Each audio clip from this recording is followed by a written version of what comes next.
Next speaker for today, we have with us Honorable Razia Patel ji. She is an academic and field researcher, a writer, activist, and socially active on many issues of the marginalized communities, youth, women, minorities, and working towards equality, social justice, national integration, and communal harmony. She has completed her master's and PhD in political science from the Pune University. She's awarded several national research fellowships like the Times Fellowship, the KK Birla Fellowship. Currently, she is the convener of the national platform Muslim Mahila Samvidhan Haqq Parishad. Honorable Razia Patel ji, we welcome you to this gathering and we open the stage for your remarks, ma'am. Thank you so much. I'm going to speak in Hindi. So, is it okay for you? Yes, ma'am. Go ahead. Yes. अपनी बात शुरू करने से पहले सबको सलाम करती हूँ और सारी दुनिया में कोरोना की वजह से बहुत सारे लोगों ने जान खोई है अपनी। मैं उनको श्रद्धांजलि देती हूँ अपनी बात शुरू करने से पहले।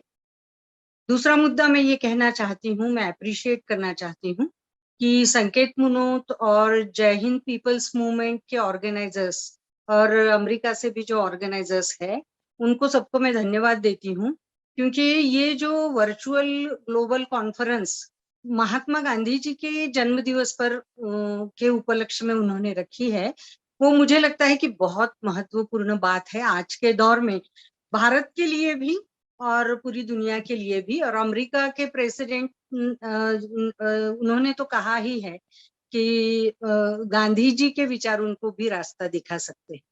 तो ये बहुत महत्वपूर्ण है कि आपने गांधी विचारों पर और गांधी जी के जन्म दिवस के उपलक्ष्य में ये रखा है।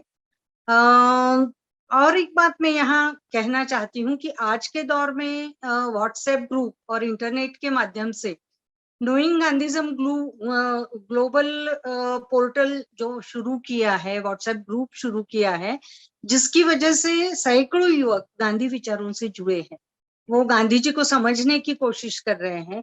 तो ये भी मुझे लगता है कि बहुत महत्वपूर्ण बात है, इसलिए मैं आप सबका बहुत अभिनंदन करती हूँ। और जो आज का विषय आपने रखा है महिला सशक्तिकरण का, वीमेन एम्पावरमेंट का, तो आपकी जो थीम है जिसमें आप ये कहते हैं कि पीस, हार्मनी और प्रोग्रेस, तो ये ही कीवर्ड्स है वीमेन एम्पावरमेंट के लिए भी, क्योंकि महिलाओं की एम्पावरमेंट हुए बगैर प्रोग्रेस नहीं हो सकती। और पीस एक ऐसा रास्ता है कि पीस और हार्मनी एक ऐसा रास्ता है कि जो मार्जिनलाइज्ड के लिए बहुत लाभकारी हो सकता है, उनका फायदा उसमें हो सकता है, उनको अपने अधिकार पाने में मदद मिल सकती है। तो ये सारी चीजें जो है मुझे लगता है कि बहुत अभिनंदन के लायक है और मैं अभिनंदन करती हूँ। अब विमेन एम्पावरमेंट का जो सवाल है, तो पूरी न सिर्फ भारत बल्कि पूरी दुनिया में अगर हम देखें तो एक चैलेंज है विमेन एम्पावरमेंट। और जो 1995 में यूनो की तरफ से वर्ल्ड विमेन कॉन्फ्रेंस ली गई थी, उसमें था जेंडर इक्वालिटी पर जो पूरी दुनिया से आई हुई महिलाओं ने बातचीत की उसमें, और कुछ हल निकाले। तो उसमें आप अगर देखेंगे कि 1995 में ये कॉन्फ्रेंस हुई और उसके बाद जो डॉक्यूमेंट आया उसका बाहर, तो उसमें आज 25 साल हो गए और उसमें उसका जो रिपोर्ट है अभी का 2021 का रिपोर्ट जो है यूएन का, वो ये कहता है आज भी 25 सालों के बाद कि no country has achieved gender equality. आप समझ सकते हैं कि ये कितना गंभीर चैलेंज हमारे आगे है। तो आज भी हमने जो हासिल किया है वो बहुत थोड़ा हासिल किया है, और वो यूएन की रिपोर्ट ये भी कहती है कि जो हमने हासिल किया है वो पैंडेमिक की वजह से हम शायद हो रहे।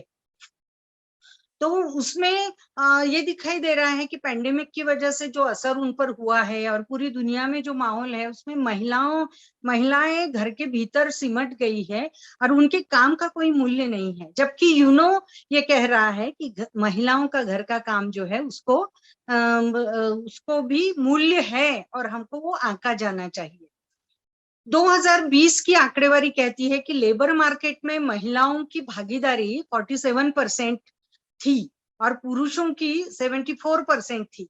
ये जेंडर गैप 1995 में जितना था उतना ही अभी भी है, तो वो ये कम नहीं हुआ है। और पैंडेमिक में ये और बढ़ सकता है क्योंकि लॉकडाउन में हजारों महिलाओं ने अपने काम खोए। तो ये जो हालात है इसमें हम आगे जा रहे हैं ऐसे तो बहुत ज्यादा दिखाई देता नहीं है, इसलिए मुझे लगता है कि हमको इस पर आज आपने जो ये टॉपिक रखा है ये महत्वपूर्ण है। और हम जितने भी टॉपिक्स हमने सुने हैं उसमें यही दिखाई दे रहा है कि हम जेंडर इक्वालिटी की तरफ बहुत बहुत धीमी गति से बढ़ रहे हैं। और ये जो है कि पैंडेमिक का जो है उसमें हम देखते हैं कि जिसका भीमरास्कर जी ने भी उल्लेख किया है, महिलाएं हेल्थ सेक्टर में 70% महिलाएं काम कर रही है और इसलिए उनके लिए ज्यादा रिस्क है। और दूसरा जो अभी के वक्ता ने कहा कि महिलाएं घर में जो बीमार होता है उसकी तरफ देखने का काम भी जो है वो महिलाएं करती है, तो रिस्क उनको ज्यादा होता है। महिलाओं के प्रति हिंसा के बारे में एक कन्वेंशन बना था, सीडॉ नाम का, convention on the elimination of all forms of discrimination against women. इसके 30 साल हो गए हैं, लेकिन अभी भी बहुत सारे देश महिलाओं को न्यायिक अधिकार दिलाने वाले कानून नहीं बना सके हैं। बहुत सारे देशों में अभी भी प्रॉपर्टी राइट नहीं है, अभी भी लिटरेसी महिलाओं की जो है वो 2/3 है। कुपोषण का सवाल है, ऑनर किलिंग का सवाल है, महिलाओं के अपहरण का सवाल है, बाल विवाह का सवाल है, आरोग्य सुविधाओं का अभाव है, ये तो कहा इसमें। लेकिन ये जो मैं कह रही हूँ बात, ये यूएन और WHO की रिपोर्ट्स कह रही है, ये बहुत ज्यादा गंभीर है। उसके बाद हम देख रहे हैं पूरी दुनिया में एक समस्या जो है वो जो है रिलीजियस फंडामेंटलिज्म की जो समस्या है, धार्मिक दहशतवाद जो है और सिविल वॉर्स जो है, इसमें धर्म का इस्तेमाल हम देख रहे हैं कि किस तरह से किया जाता है महिलाओं के खिलाफ। तो वो हम एशिया में भी देख रहे हैं, हम पश्चिमाती दुनिया में भी देख रहे हैं। तो ये जो है कि धर्म का इस्तेमाल टेररिज्म के लिए जब किया जाता है, ये एक बात, और दूसरी तरफ धर्म का इस्तेमाल सत्ता में जाने के लिए, डेमोक्रेसी को और सेक्युलर वैल्यूज को तोड़ने की कोशिश की जाती है। और जब फैसिस्ट पावर्स सत्ता में डेमोक्रेसी के रास्ते से आ जाती है, तब दुनिया भर की महिलाओं को बहुत प्रॉब्लम होता है। और हम ये इस अनुभव से गुजर रहे हैं आज कि जब राइटिस्ट विंग जब पहुंच जाती है सत्ता में तो क्या होता है महिलाओं के साथ, ये हम देख रहे हैं। तो और इसकी वजह से, सिविल वॉर्स की वजह से या टेररिज्म की वजह से, जब महिलाएं जब जो लोग निर्वासित होते हैं उसमें हमको दिखाई देता है कि महिलाओं की संख्या ज्यादा है। और यहाँ देखिए कि यहाँ माइनॉरिटीज में बहुत दहशत फैल गई थी जब यहाँ एनआरसी और सीए की बात चल रही थी कि ये लगाए जाएंगे कानून, तो माइनॉरिटीज के साथ क्या होगा और खासतौर से महिलाओं के साथ क्या होगा जब देश छोड़ना पड़ता है। तो ये परिस्थिति, बहुत भयंकर परिस्थिति जो है, हमको दिखाई देता है कि फंडामेंटलिस्ट विचारों के, राइटिस्ट विचारों के जो लोग हैं वो बना रहे हैं आज की परिस्थिति। और दलित, अल्पसंख्यक और महिलाएं इसके शिकार हो रहे हैं, ये हम देख रहे हैं। हमारे देश में भी हम देख रहे हैं, बाहर भी हमें दिखाई देता है। और हमें ये दिखाई देता है कि डिसीजन मेकिंग में राज्य सत्ता में महिलाएं बहुत कम है और आर्थिक क्षेत्र में भी महिलाएं बहुत कम है, तो डिसीजन मेकिंग में उनका कम होना भी अपने आप में इन चीजों पर प्रभाव डालता है। आप देखिए, आपको एक दुनिया के लेवल पर उदाहरण बताऊं तो G8 देशों में सिर्फ एक महिला थी और वो जर्मनी की चांसलर थी, एंजेला मार्केल। और हम बहुत अभिमान के साथ कहते थे देखो इतने पुरुषों में एक महिला, लेकिन हालांकि ये चिंता की बात है कि एक ही महिला G8 देशों में थी, वो सोचने लायक बात है। और यूनो की जो सदस्य राष्ट्र है, जो 195 सदस्य राष्ट्र है, उनमें से सिर्फ 26 देशों में अभी तक महिलाएं संसद तक पहुंच पाई है। और भारत में तो अभी तक जो भीम रास्ता जी ने बताया 33% भी आरक्षण महिलाओं को अभी तक नहीं मिला है, जबकि यूनो के सदस्य हैं हम। तो विमेन एम्पावरमेंट के बारे में ऐसा नहीं है कि सोचा न गया हो। 19वीं सदी में और 20वीं सदी की में हमें दिखाई देता है कि भारत में जो हमने देखा है कि महात्मा फुले जी, राजा राम मोहन राय और बहुत सारे सोशल रिफॉर्मिस्ट हुए जिन्होंने महिलाओं की सेकेंडरी स्टेटस के बारे में सोचा और उस पर काम किया जाना चाहिए ये सोचा। वहां से लेकर तो भारत के संविधान तक जेंडर इक्वालिटी की बात हुई है, ऐसा नहीं है कि नहीं हुई है। लेकिन आज जो हालात है उसमें हमें दिखाई देता है कि महिलाएं सुरक्षित नहीं रह गई है और घर के अंदर उनको वापस धकेलने की पूरी साजिश की जा रही है। आज यूनो ये कहता है कि महिलाओं को के घरेलू काम को भी आर्थिक रूप में आंका जाना चाहिए, लेकिन मैं आपको ये बताऊं कि महात्मा गांधी जी ने 1920 के दौरान ही, 19वीं सदी की शुरुआत में ही उन्होंने ये बात कही थी कि महिलाओं को एम्पावर करना है तो क्या क्या करना पड़ेगा। उन्होंने तभी ये कहा था कि महिलाएं जब घर में काम करती है तो वो आर्थिक मदद ही करती है। दूसरा, उन्होंने ये कहा कि हमें सिर्फ आदर्शों पे चलने से नहीं होगा, हमें महिलाओं की बराबरी के लिए कानून बनाने पड़ेंगे। तो ये बात महात्मा गांधी जी ने ना सिर्फ कही, उन्होंने महिलाओं को स्वतंत्रता आंदोलन में भी सहभाग महिलाओं का बढ़ाया। आज के दौर में जो एम्पावरमेंट शब्द इस्तेमाल होता है, हमको उसके इस्तेमाल के बारे में भी बहुत गंभीर तरीके से सोचना चाहिए, क्योंकि एम्पावरमेंट शब्द आया ही है ओपन इकोनॉमी के दौर में।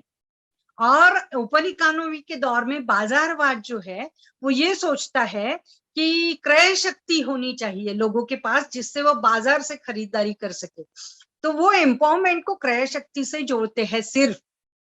लेकिन गांधी जी एम्पावरमेंट को ह्यूमन वैल्यूज से जोड़ रहे थे। तो हमको ये ध्यान में रखना चाहिए कि हम जो टर्मिनोलॉजीज इस्तेमाल करते हैं उसके रूट्स क्या है, कहाँ है। हमको इस सशक्तिकरण को बहुत समग्र रूप से देखना पड़ेगा।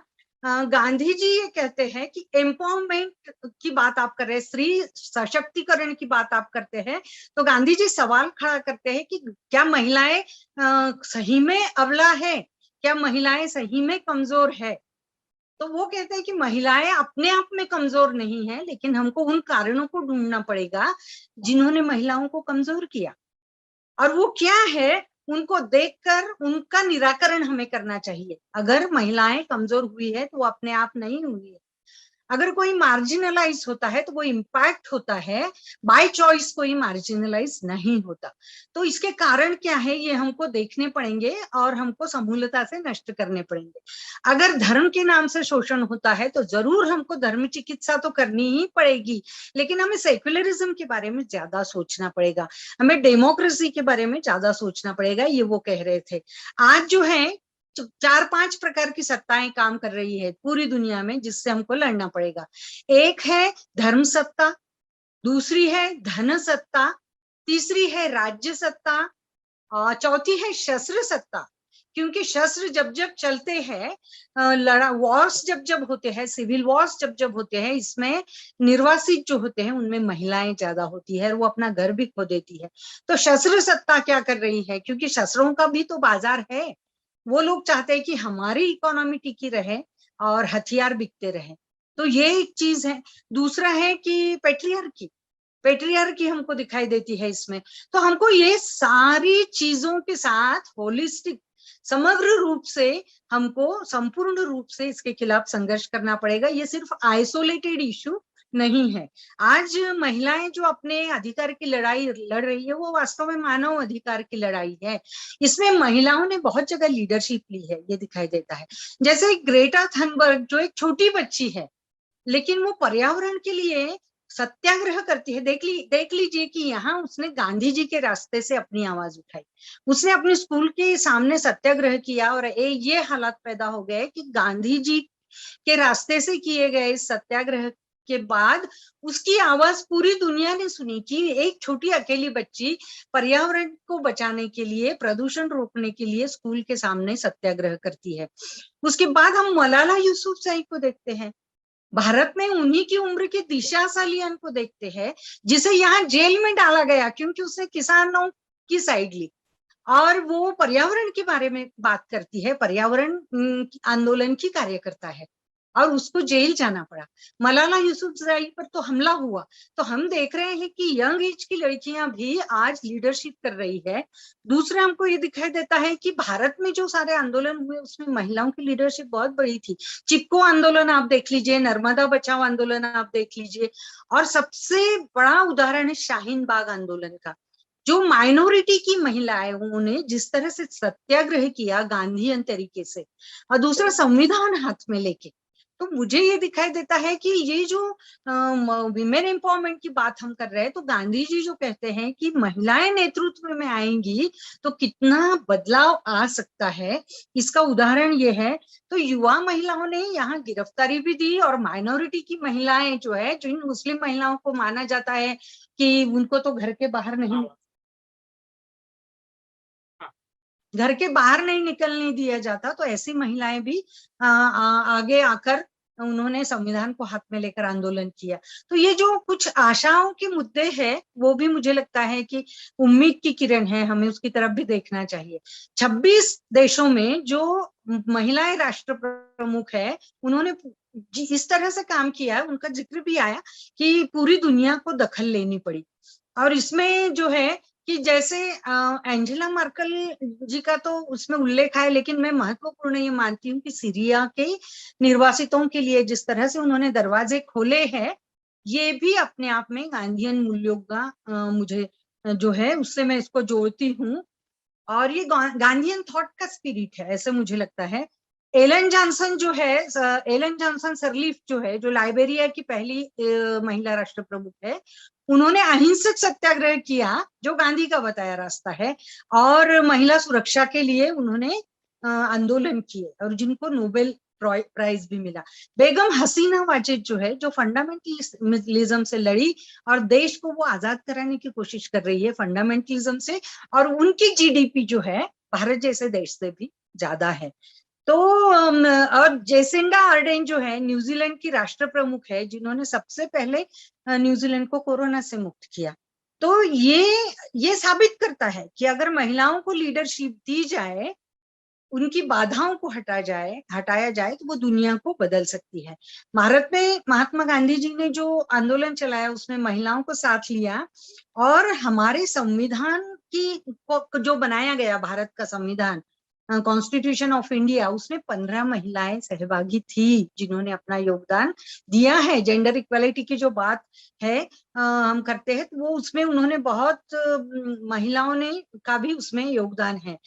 विमेन एम्पावरमेंट के बारे में जो है हमको जो रास्ता दिखाया गया उसमें गांधी जी ने जो अहिंसक सत्याग्रह का रास्ता दिखाया, और जो उन्होंने कहा कि कौन सी सत्ताओं से हमें लड़ना पड़ेगा अहिंसक सत्याग्रह को लेकर, तो मुझे लगता है। और दूसरा ये महत्वपूर्ण कि महिलाएं अबला तो है नहीं, लेकिन अगर वो अबला हो गई है तो उसके रूट कॉजेस क्या है, उससे हमको लड़ना पड़ेगा। ये गांधी जी ने बहुत साफ तरीके से रास्ता दिखाया है, और इसलिए इस जो ये चर्चा आपने रखी है गांधी जी के जन्मदिन के उपलक्ष्य में, तो मुझे लगता है कि ये बहुत जरूरी है कि गांधी जी की लड़ाई को याद किया जाए। धन्यवाद। Thank you so much ma'am. आपने बड़ी ही बखूबी से गांधी थॉट और महिलाओं के जो अभी इश्यूज फिलहाल है उस पे एक बहुत महत्वपूर्ण भाषण यहाँ दिया। We are very thankful to ma'am, you have thrown light on a gamut of issues that are confronting the women of not only India, but across the globe. I would mention a few highlights here that from your speech, of course. You've very categorically said that there are several conventions and international bodies to which we are signatories, to which we have abided to, but still formulation and implementation of laws to protect women's rights are not on the ground in many countries, including ours. You also say that when rightist powers come to governance or are elected to governance, women, Dalits, minorities are the ones who suffer the most, and examples of them we are seeing across the globe.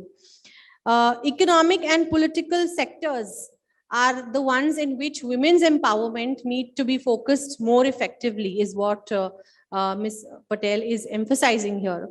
She also says a very important point that women are not weak in themselves. They are weak because of the situations or the reasons that surround them. It is important that we find these reasons and demolish them so that women do not remain weak. She also mentions that a positive side to all this is that women leaders, young women leaders from across the globe are coming ahead in their own countries and fighting these agitations or movements and leading these in a way and showing path to other women too. So I would summarize her speech as it's up to us to see whether we see the glass is half full or half empty. So I think at Jai Hind, we feel the glass is half full, and we would like to fill it further with the efforts of all you people. And we are really thankful, ma'am, that you could join us today here at this conference, and we wish you all the best for all your future endeavors.